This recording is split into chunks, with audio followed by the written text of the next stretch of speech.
As the world seeks to foster peace in the volatile West Asian region, Israel has firmly rejected calls for a ceasefire with Hezbollah. This comes after the United States and France and other allies proposed a 21-day halt in fighting, which has already resulted in hundreds of casualties in Lebanon and raised fears of a ground invasion. Lebanese Prime Minister Najib Mikati has welcomed the call for a truce. But take a look at this report on what has been happening in this entire conflict.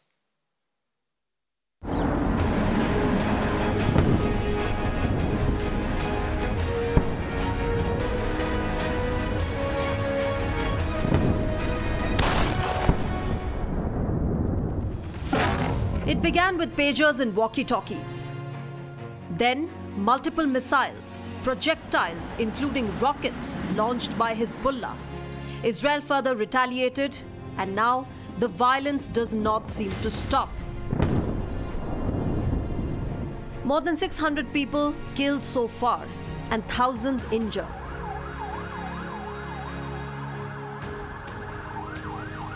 As Israel unleashed its most widespread wave of airstrikes against hundreds of Hezbollah targets in Lebanon, Prime Minister Benjamin Netanyahu urged Lebanese civilians to evacuate, assuring them that once Israel's Operation Northern Arrows ends, they can return home safely. I have a message for the people of Lebanon. Israel's war is not with you. It's with Hezbollah. For too long, Hezbollah has been using you as human shields. It placed rockets in your living rooms and missiles in your garage. Those rockets and missiles are aimed directly at our cities, directly at our citizens. To defend our people against Hezbollah strikes, we must take out those weapons. Now, starting this morning, the IDF has warned you to get out of harm's way. I urge you, take this warning seriously. Don't let Hezbollah endanger your lives and the lives of your loved ones. Don't let Hezbollah endanger Lebanon. Please, get out of harm's way now.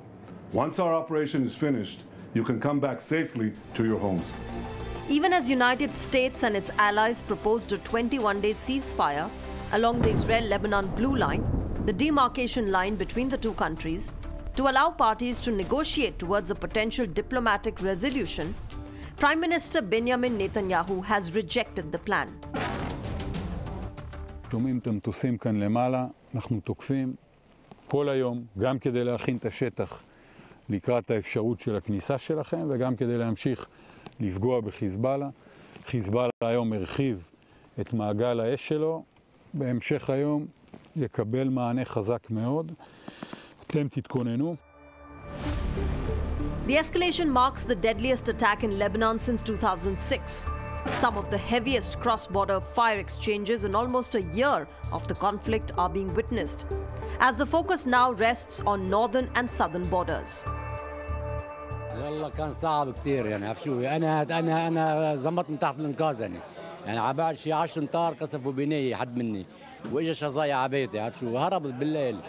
اول ما وصلنا قال اهلا وسهلا فيكم اقعدوا هلا بنغديكم وبندبركم اوضه هون يمكن ينتلتوا المدرسه بعد في مال ثانيه اليوم بسيطه.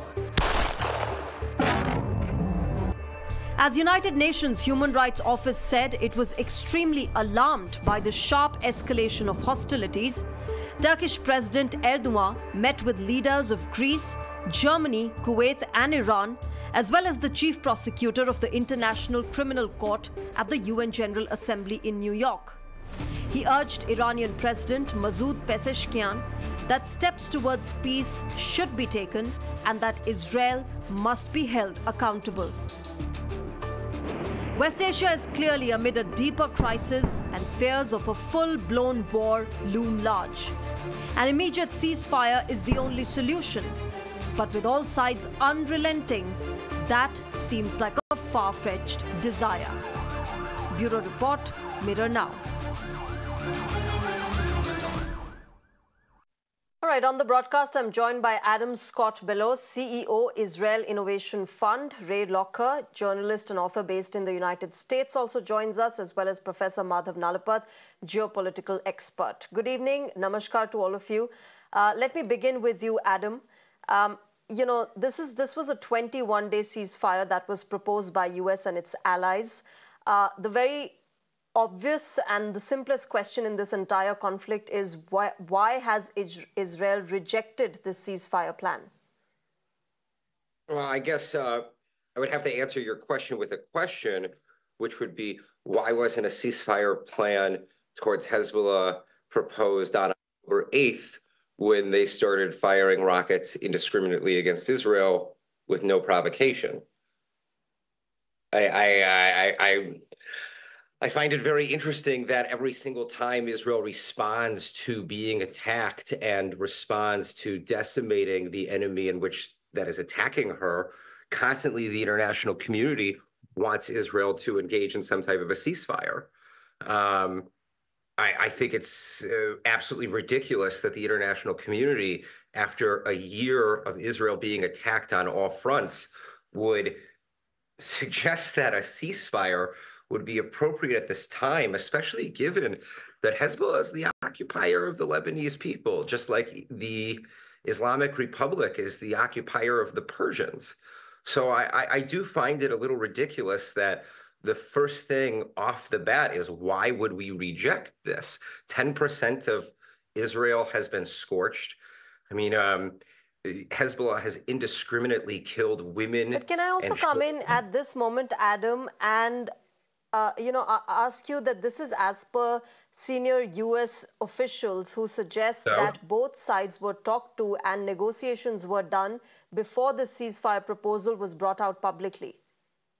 I don't know why that matters. I mean, in all due respect, I don't understand why that matters. Right now, Israel has publicly humiliated and castrated the founders of modern Islamist terrorism, the creators of the suicide bomber, those who have inspired the majority of the terrorism that we have seen around the world in the 21st century comes from Hezbollah. They are the ones who have inspired the extremism that is trying to take us back to the medieval times and has allowed us to witness the barbaric human behavior that we have seen over the last 24 years in the 21st century. So I do think it's a little ridiculous that all of a sudden people are trying to call for another ceasefire, when if you look at the history of what, the 22, 24 proposed ceasefires between Hamas and Israel since October 7th, Hamas has rejected almost every single one of them. I think that we are still, and I think the world is still trying to sell the idea that Israel is at war with Hamas or Israel is at war with Hezbollah. Israel is at war with Iran and its proxies. And until the world accepts the fact that a regional and global conflict has erupted, and if we don't start approaching it to solve it in a way where it already is a global conflict with bad actors that are purposely trying to destabilize the globe, I think we're headed towards a repetitive amount of diplomatic failures. Does that make sense? Are you following me? Okay. Adam, yes, we can hear you, Adam, and I understand, where you're coming from and why this argument has been put forth by you. But let me get in Professor Nalapat into this. Professor Nalapat, from the point of view of the Israelis, it is, and they are correct in saying that, it's been decades of war, it's been decades of conflict, and there are certain other powers as well who would like this war to continue. But till when will this continue? Till when will we see violence? Till when will we see bloodshed? And till when will we see these kind of blocks dividing the entire world? Shreya, let me say that I have met quite a few Jewish people in the US and Israel and other parts of the world. And the Holocaust, the abominable atrocities committed against them purely because they belong to a different faith by the Hitler regime in Nazi Germany, that is burned deep into their DNA, with the consequence that whenever they are confronted with a foe who denies the existential right of Israel to exist, and the fact is Israel has a right to exist, but Jewish people have a right to their homeland in their ancestral home. And those who deny that right, well, let me tell you that it brings back memories of the Holocaust. And the Jewish people are determined that will never happen again. Let's not forget October 7, Shreya. Well, let's replay what happened in October 7.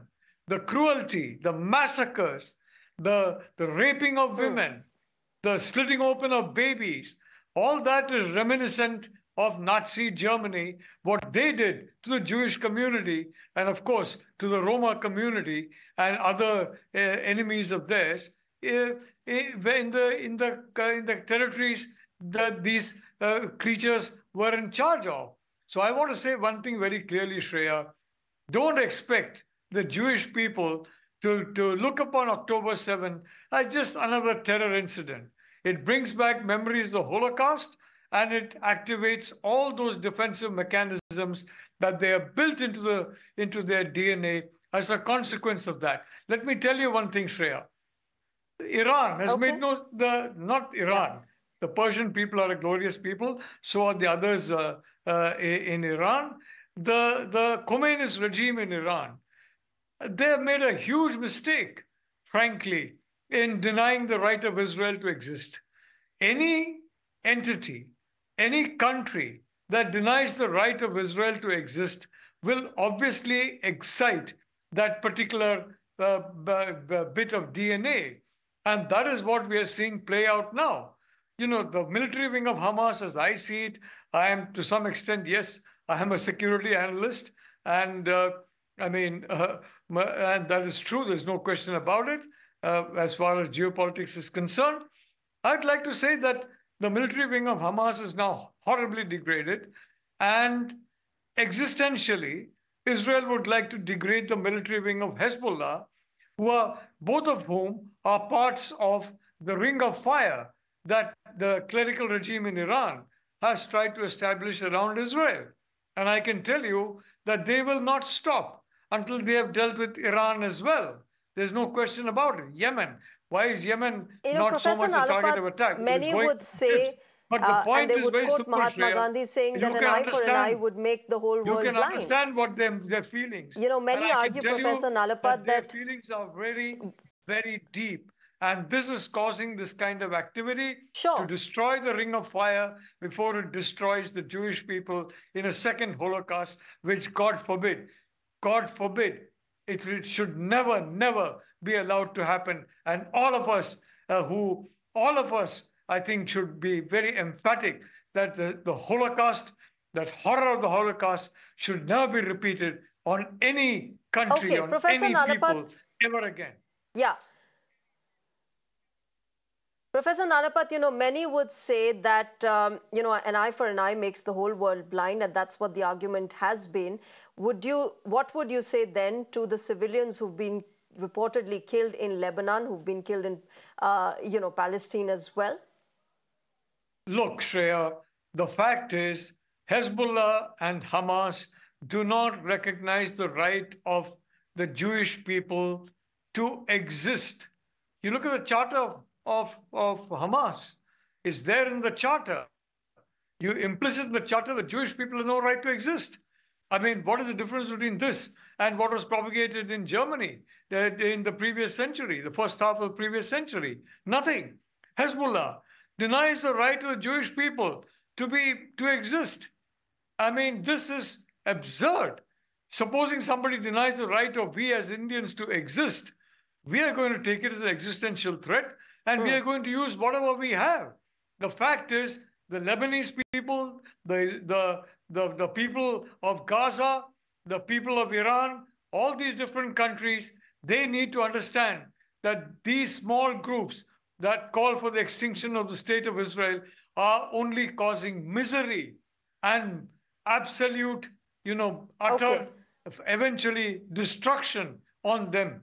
And I think it's important to ensure that this kind of a drive towards extinction of Israel and of the Jewish people, that particular fire is doused out. That ring of fire needs to be doused. I'm speaking as an Indian.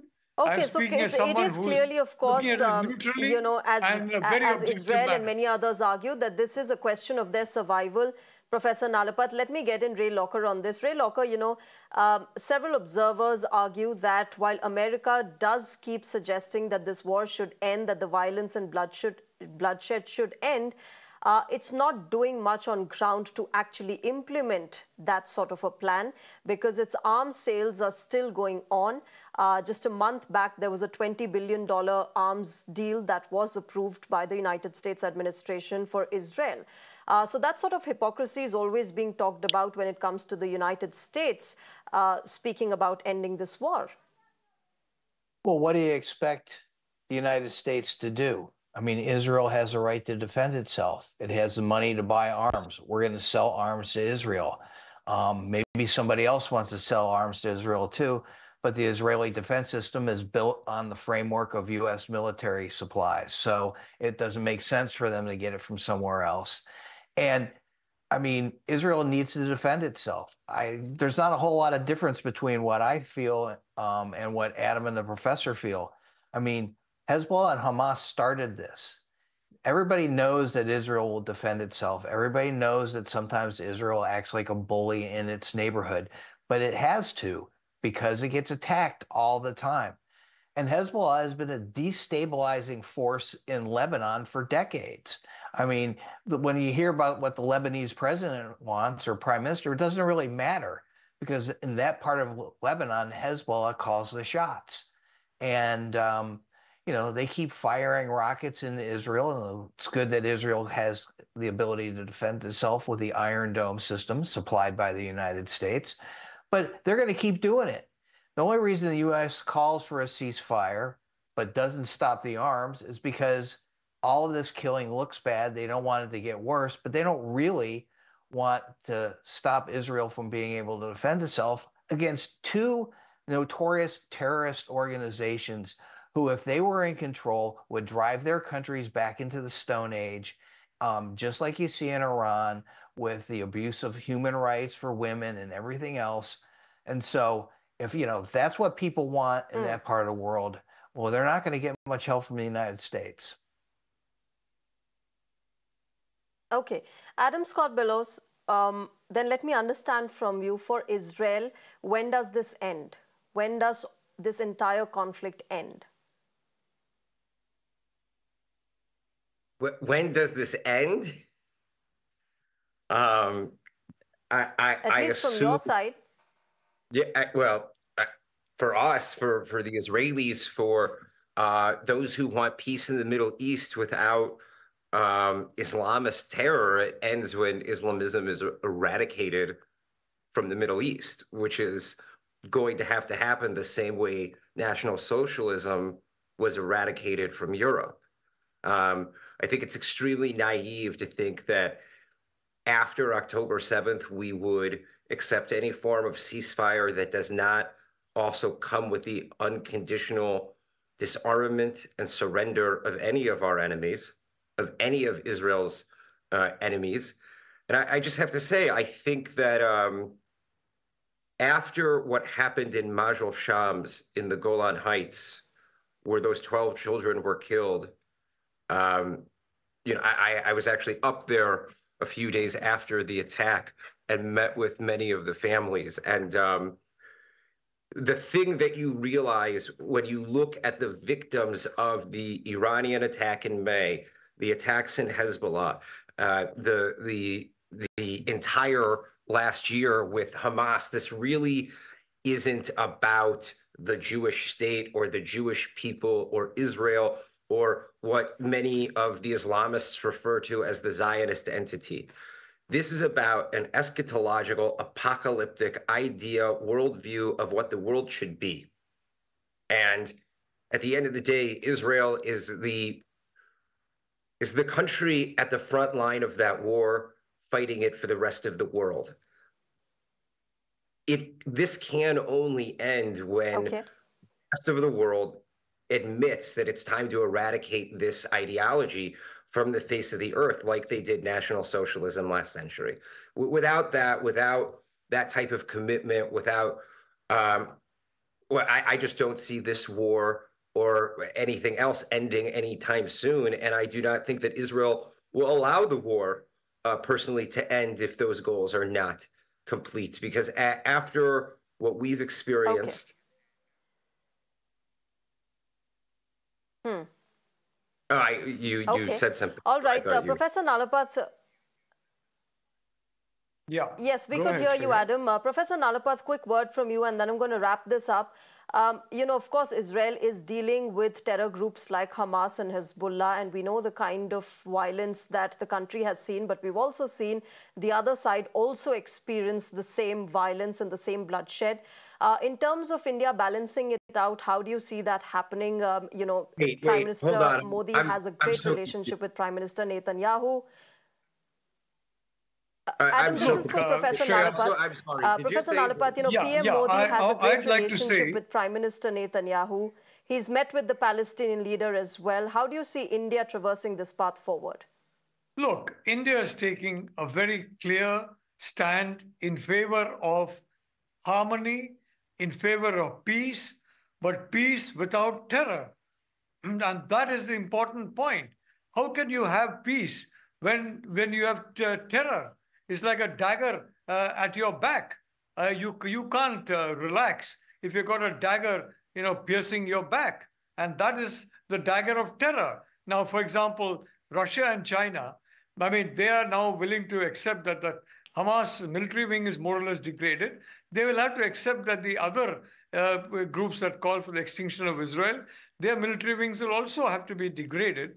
And they will have to accept that, even though the fact is they're fighting on the side, what I call the Sino-Wahhabi alliance.